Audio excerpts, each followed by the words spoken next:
Funtown, USA.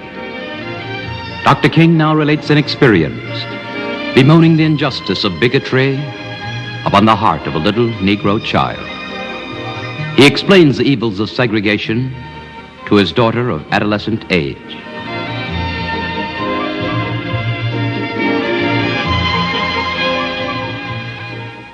My little daughter loves to ride to the airport with me. She says to me so often, "Daddy, you just go over and over and over again."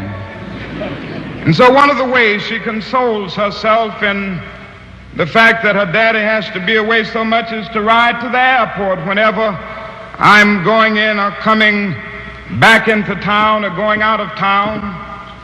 And she can do it if she isn't in school. And as we pass on the expressway going to the airport in Atlanta, we pass by what is known as Funtown. Now, this is an amusement center where little children go to play and where they go for recreation, something like Disneyland and something like the very fine amusement centers across the country for young people. And as we pass Funtown so often in the car, she would look over to me and say, "Daddy, I want to go to Funtown." Well, I could always evade the question when we were going by in the automobile because we were passing by and I could jump to another subject. And I didn't want to have to tell my little daughter that she couldn't go to Funtown because of the color of her skin. But then the other day we were at home, and like most children, she likes to look at television, and she was looking at television and they were advertising Funtown, and she ran downstairs and said, "Daddy, you know I've been telling you I want to go to Funtown, and they were just talking about Funtown on the television, and I want you to take me to Funtown." And oh, I stood there speechless. How could I explain to a little 6-year-old girl that she couldn't go to Funtown because she was colored? I had been speaking across the country talking about segregation and discrimination, and I thought I could answer most of the questions that came up, but I was speechless for the moment. I didn't know how to explain it. Then I said to myself, I've got to face this problem once and for all. And I took her and called over. And my wife was sitting on the other side of the table, and I took my little daughter and told her to have a seat on my knees. And she jumped up in my lap, and I looked at her and I said, "Yolanda, we have a problem."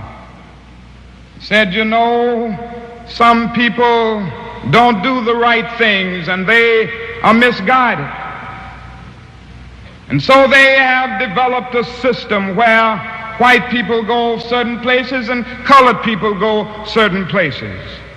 And I said they have Funtown like that so that they don't allow colored children to go to Funtown. And then I looked at her at that point because I didn't want her to develop a sense of bitterness. I didn't want her to grow up with a sense of hatred and bitterness in her heart. And so I had to rush on and say, "But now all white people aren't like this. There are some white people right here in Atlanta who would like for you to go to Funtown, and there are some all over the country who are right on this issue. Still, there are those who have been misguided."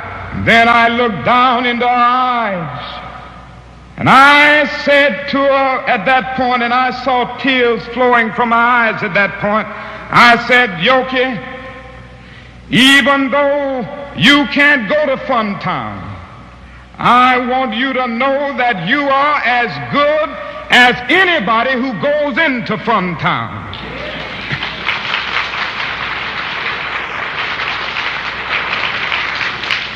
And I want you to know, Yoki, that some of us are working hard every day to get Funtown open and to get many other places open. And I say to you that in the not too distant future, Funtown and every other town will be open to all of God's children because we're going to work for it.